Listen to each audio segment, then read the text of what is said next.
Cake मला इतका छोटा वाटतोय की जी हाईट बघा इतका छोटा वाटतोय, म्हणजे हा बघा असं तुम्हाला फोटो तर सगळेच केक मोठे दिसतात, बट तुम्हाला मी आता वजन करून दाखवते.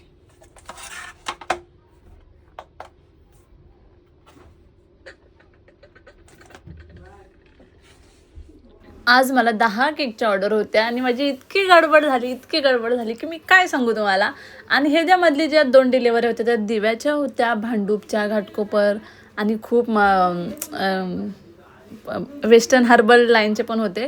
त्यामुळे एक्झॅक्टली आता आठवत नाही, कारण की हे म्हणजे 1 वीकच्या आधीच्या व्हिडिओ आहेत. आणि जेव्हा माझी बहीण बोलली की तुला उद्या इतके ऑर्डर आहेत, मला माहीत पण नव्हतं की मी इतके ऑर्डर घेतल्यात.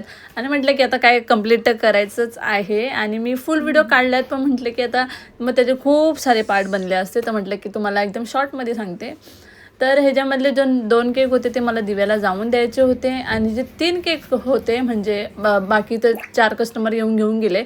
आणि जे काही होते ते मला स्टेशनला जावं लागलं. तर 4 वेळा माझं स्टेशनला येऊन जाणं, जेवढा केक बनवायला वेळ नाही लागला तेवढा मला द्यायला वेळ लागला. आणि खूप थकली, पण जे ऑर्डर घेतल्या ते चांगलं कंप्लीट केलं. आणि कस्टमरला हवं होतं तसं पूर्ण डेकोरेशन वगैरे सगळ्या गोष्टी जसं हवं होतं तसं करून दिल्या. आणि तुम्हाला कोणता केक आवडला तर ते मला कमेंट करून सांगा. And thank you for watching. Bye.